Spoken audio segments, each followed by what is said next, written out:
Hello दोस्तों, स्वागत है आप सभी का आपके अपने YouTube चैनल ऑनलाइन आईटीआई पर। दोस्तों, ITI electrician theory first year के chapter wise most important MCQ question हमारे चैनल पर हर वीडियो में हम सॉल्व करवा रहे हैं। और आज की वीडियो में चैप्टर 13 जो कि है थ्री फेज, उसके मोस्ट इम्पोर्टेंट क्वेश्चन आपको सॉल्व करवाए जाएंगे। इससे पहले आप लोगों को मैं बता दूं, पिछली वीडियोस को देखने के लिए आप प्लेलिस्ट में जाकर आईटीआई इलेक्ट्रीशियन थ्योरी की जो प्लेलिस्ट बनी हुई है उस पर जाकर आप वीडियोस देख सकते हैं और पुरानी क्लासेस को पढ़ सकते हैं। तो स्टूडेंट, बिना देर के शुरू करते हैं आज की वीडियो को और चलते हैं चैप्टर 15 के पहले प्रश्न पर। पहला क्वेश्चन है, एक 3 फेज 415 वोल्ट 3 तार परिपथ का शक्ति गुणांक सुधारना है। आपके पास 3 संधारित्र हैं, प्रत्येक 500 माइक्रोफैराड 380 वोल्ट उपलब्ध हैं। आप इन्हें परिपथ में कैसे संयोजित करेंगे? यहाँ आपको 3 फेज सप्लाई दी गई है, उसमें शक्ति गुणांक सुधारना है। 3 कैपेसिटर है 500 माइक्रोफैराड का, उसको आपको कैसे संयोजित करना है ये आपसे पूछा गया है। ऑप्शन आपको 4 दिए गए हैं। ए में है स्टार में जोड़कर 3 फेज प्रदाय के पैरेलल में, बी में डेल्टा में जोड़ेंगे, सी में है पहले स्टार में थोड़ी देर बाद डेल्टा में, और डी में उपयुक्त इसमें से कोई नहीं। तो ऑप्शन आपका ए सही रहेगा, स्टार में जोड़कर प्रदाय के पैरेलल में जोड़ेंगे। दूसरा प्रश्न है, 3 फेज वायरिंग के आपसी संयोजन 2 विधियों से किए जाते हैं। आप एक 3 फेज ऑटो ट्रांसफार्मर को किस प्रकार से संयोजित करेंगे? ये ऑटो ट्रांसफार्मर होता है, इसमें एक ही वाइंडिंग होती है, और इसको आप किस प्रकार से संयोजित करेंगे? ऑप्शन आपको यहाँ दिया गया है 4।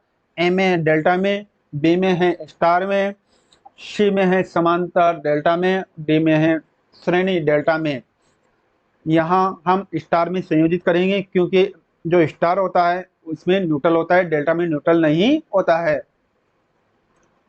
तीसरा प्रश्न है, एक 3 फेज 415 वोल्ट स्टार संयोजित प्रेरण मोटर पूर्ण भार पर 15 एम्पियर धारा ले रही है। मोटर शक्ति गुणांक 0.7 है। मोटर द्वारा इनपुट शक्ति का मान ज्ञात करो जो खर्च करेगी। यहाँ आपको सूत्र का प्रयोग करना पड़ेगा। P बराबर 3 फेज की मोटर है तो √3 into V L I L into cos theta.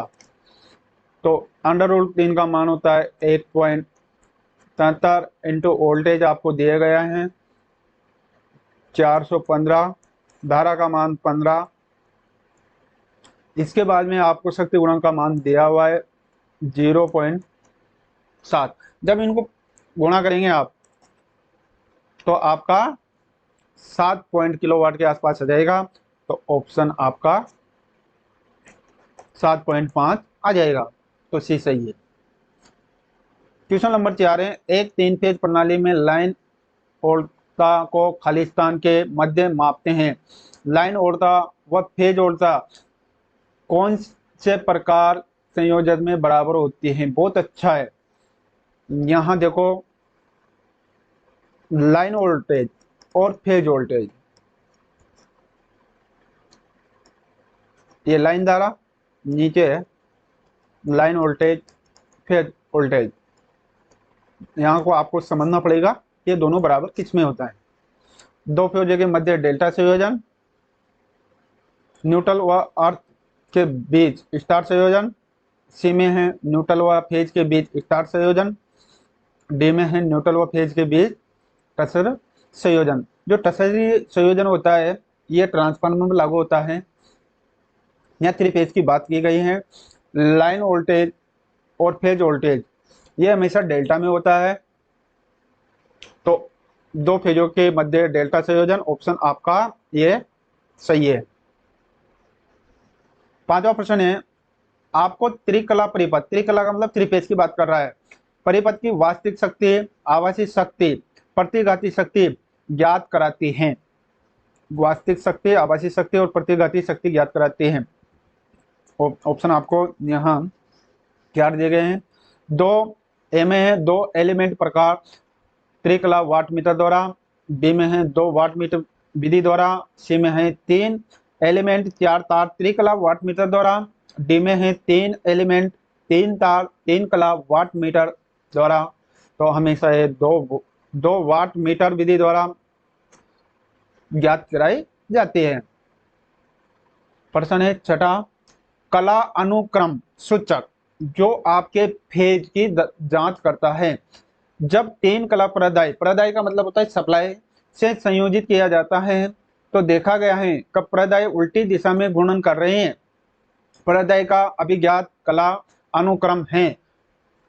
हमेशा जो त्रिपेज की जो सप्लाई होते हैं उसका क्रम कलर कोड होता है RYB।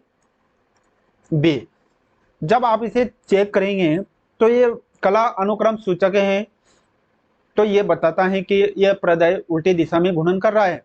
तो हमेशा इसके दो टर्मिनल आपस में चेंज होते हैं तो वो उल्टी घूमने लग जाते हैं। तो यहाँ आ जाएगा आपका आर बी आगे ले आओ, वाई पीछे ले जाओ। तो ये ऑप्शन आपको डी में नजर आ रहा होगा, तो डी आपका सही है। प्रश्न नंबर 7वां है, दो फेज जनित्र में दो फेज या वाइंडिंग के बीच विद्युत विस्थापन खाली स्थान विद्युत डिग्री के अंतर पर होता है। दो फेज जनित्र दो फेज वाइंडिंग के बीच का पूछा गया है। ए में है 90 डिग्री, बी में है 120 डिग्री, सी में है 180 डिग्री और डी में 360 डिग्री। दो फेज की पूछी गई दो वाइंडिंग का, तो ये हमेशा 90 डिग्री पर होता है, तो ऑप्शन आपका ए सही है। 3 फेज में 120 पे होता है। 8वां प्रश्न है, एक 6 फेज जनित्र में प्रत्येक फेज व वाइंडिंग के बीच कला अंतर खाली स्थान विद्युत डिग्री के अंतर पर होता है। तो यहाँ इसको निकालने का एक तरीका है, जो फेजों की संख्या 6 दी हुई है आपको, तो 360 फेजों की संख्या 6 चंगनंगा 36, तो 60 डिग्री पे ऑप्शन आपको नजर आ रहा होगा, तो बी आपका सही है। 9वां प्रश्न है, स्टार संयोजन प्रदाय प्रणाली का एक लाभ यह है कि यह जो स्टार प्रणाली होती है, यहाँ आपको समझना पड़ेगा, इसमें 3 तार होते हैं और तीनों को यहाँ स्टार पॉइंट लगाकर यहाँ से एक न्यूट्रल तार निकाला जाता है RYB, और ये न्यूट्रल तार निकल गया, जिसे स्टार पॉइंट के नाम से भी जानते हैं। अब यहाँ हमें समझना पड़ेगा कि इसकी जो लाभ हैं वह क्या है। ए में लाइन धारा फेज धारा के तुल्य होते हैं।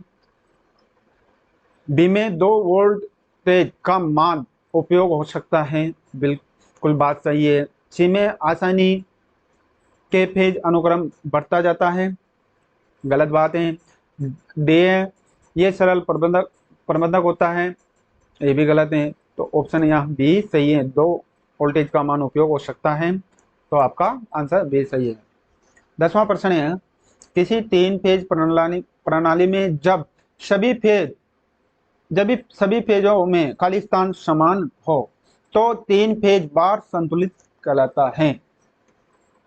जब संतुलित बार हैं, फेजों की संख्या समान है, तो वो क्या संतुलित बार कहलाता है। ए में है प्रतिबाधा, बी में शक्ति गुणक, सी में है प्रतिबाधा व शक्ति गुणक और डी में प्रतिघात। अब 3 फेज प्रणाली में संतुलित भार होने के कारण कौन कौन सी चीजें समान होना चाहिए, तो वो प्रतिबाधा व शक्ति गुणक बराबर होना चाहिए, तो ऑप्शन आपका सी सही है। 11वां प्रश्न है, एक 3 फेज लाइन में एक चालक टूट जाए तो भार को खाली स्थान प्रदायता मिलेगी। बहुत अच्छा है। जब आपकी एक 3 फेज लाइन है, ये 3 फेज लाइन है, एक तार यहाँ से टूट जाता है बीच में से है, तो वोल्टेज पर क्या प्रभाव पड़ेगा। ए में है 2 फेज, बी में 1 फेज, सी में है 3 फेज और डी में उपयुक्त इसमें से कोई नहीं, तो हमेशा ये 1 फेज पर हो जाएगी। प्रश्न नंबर 12वां है, 3 समान मान के प्रतिरोध स्टार में जुड़े होकर 5000 वाट शक्ति खर्च कर रहे हैं। यदि यह प्रतिरोध डेल्टा में संयोजित किया जाए तो कुल खर्च शक्ति होगी। ऑप्शन आपको 4 दिए गए हैं। अब यहाँ समझना पड़ेगा कि जब स्टार में आपने इनको जोड़ रखा है इस प्रकार से, ये रजिस्टेंस है, यहाँ एक प्रतिरोध, ये प्रतिरोध और ये प्रतिरोध, यहाँ से आपने स्टार पॉइंट निकाल रखा है। जब इसे डेल्टा में जोड़ेंगे तो इसमें न्यूट्रल नहीं होता है, इस प्रकार से इनको जोड़ लेंगे, एक प्रतिरोध, एक प्रतिरोध और ये एक प्रतिरोध, यहाँ न्यूट्रल नहीं है तो इसमें कुल खर्च शक्ति होगी। तो जब इसमें तीनों को मिलाकर जो शक्ति खर्च हो रही है P बराबर, वह हो रही है आपके 5000 वाट। जब इनको अलग अलग जोड़ेंगे, इनको यहाँ तो टोटल है क्योंकि यहाँ तीनों मिले हुए हैं, स्टार्ट पॉइंट निकल रहा है, इसमें किसी प्रकार का स्टार्ट पॉइंट नहीं है, तो इसको आप 3 से गुणा कर देंगे बराबर 3 इंटू 5000, तो ये आ जाती है आपके 15000। तो ऑप्शन आपका ये सही है।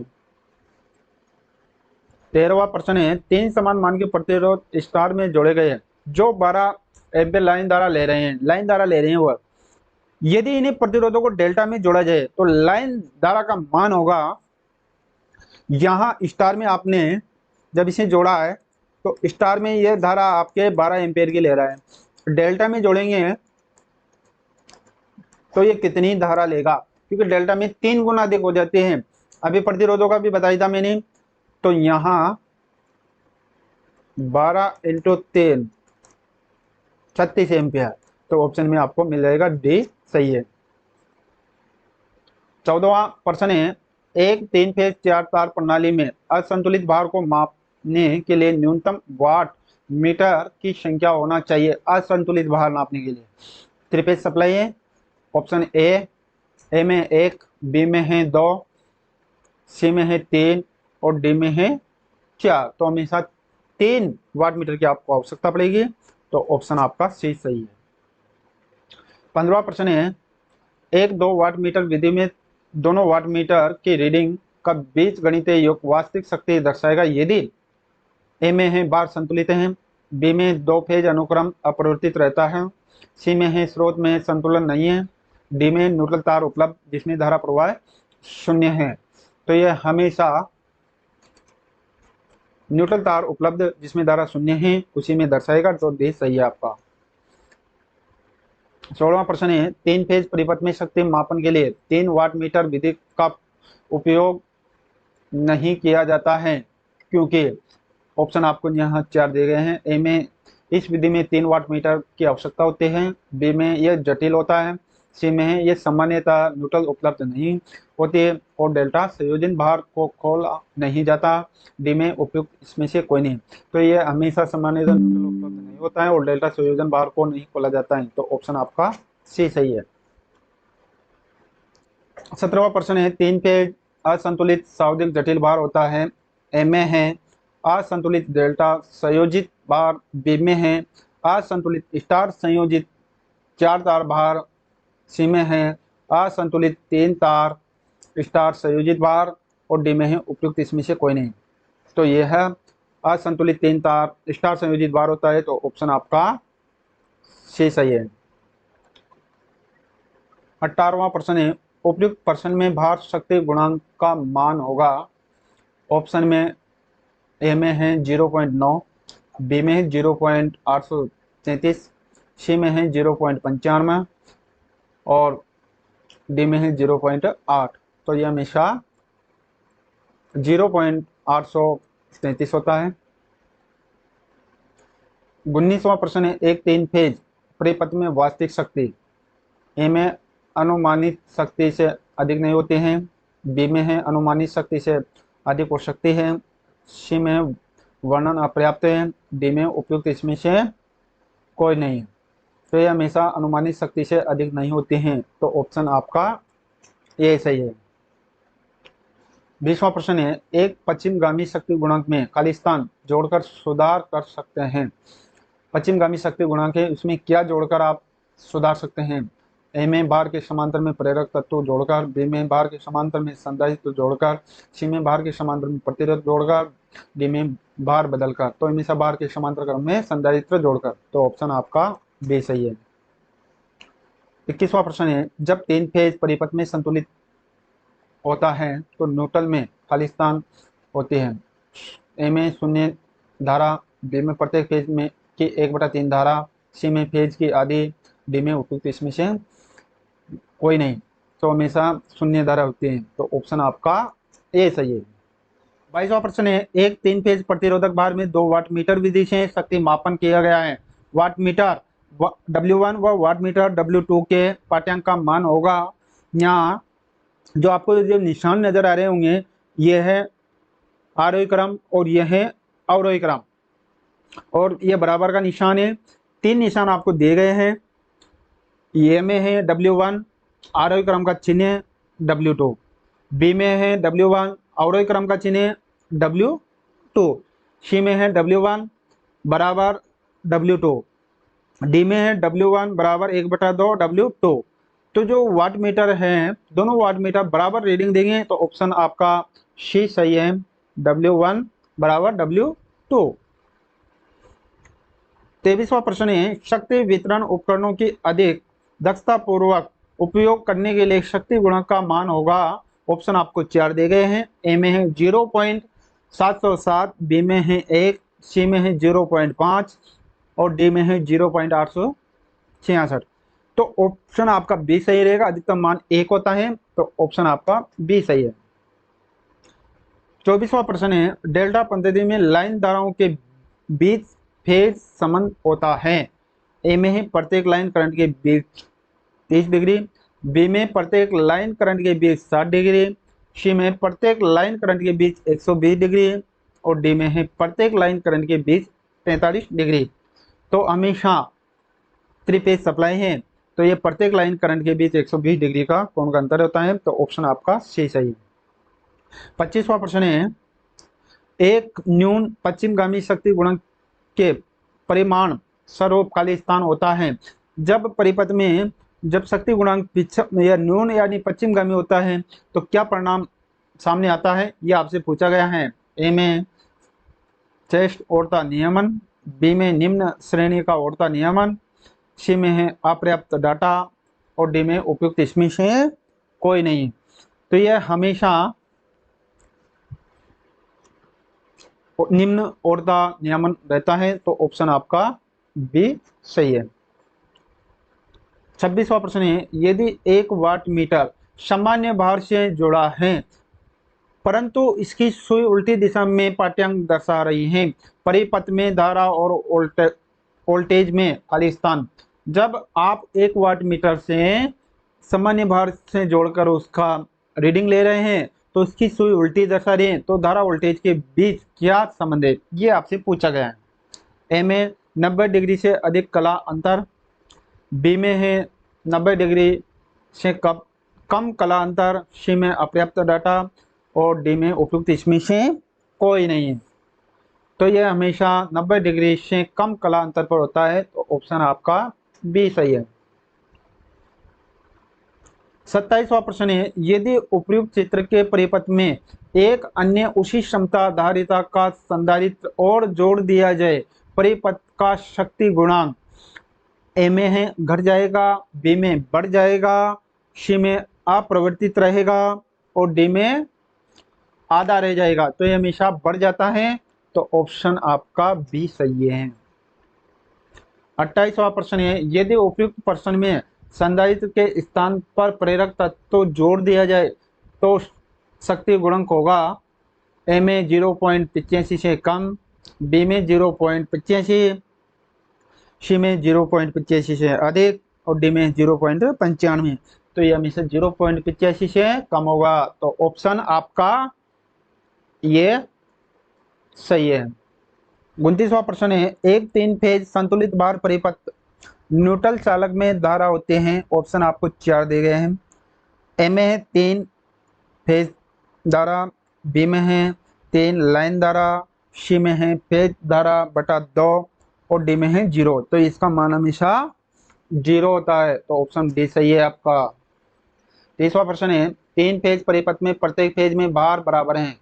यदि इसे स्टार या डेल्टा में जोड़ा जाए तो कुल खर्च हुई शक्ति होती है।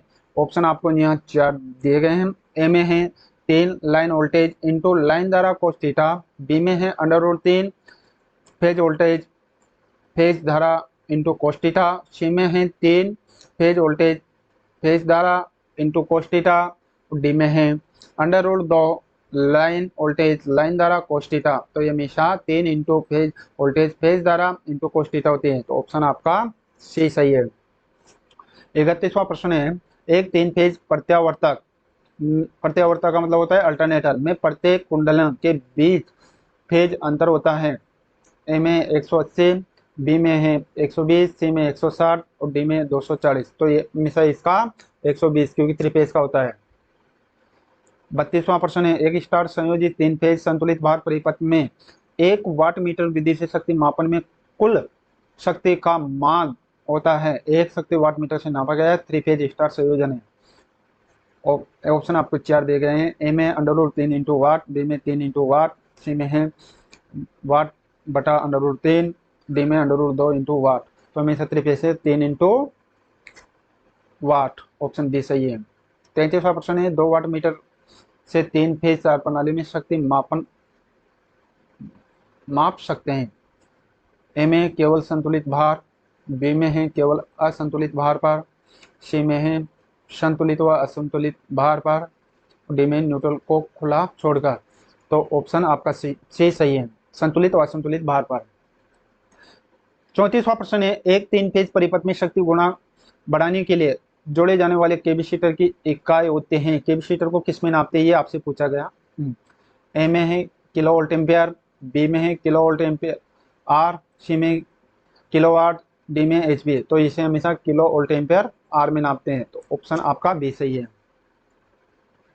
35वां प्रश्न है, मशीन में फेजों की संख्या का निर्धारण किया जाता है। ऑप्शन आपको 4 दिए गए हैं। ए में मशीन में रखी वाइंडिंग की संख्या से, बी में धारा से, सी में शक्ति से, डी में वोल्टेज से। तो इसे मशीन में रखी वाइंडिंग की संख्या से निर्धारित किया जाता है। ऑप्शन आपका ये सही है। 36वां प्रश्न है, स्टार में जुड़ी मोटर की लाइन धारा होते हैं। ए में है √3 फेज धारा के तुल्य, बी में फेज धारा के तुल्य, सी में 3 इंटू फेज धारा, डी में फेज धारा बटा √3। तो ये फेज धारा के तुल्य होते हैं। बी आपका सही है। 37वां प्रश्न है, एक 3 फेज प्रेरण मोटर स्टार कनेक्शन में 3 एम्पीयर धारा करंट ले रही है। तो डेल्टा कनेक्शन में यह मोटर धारा लेगी।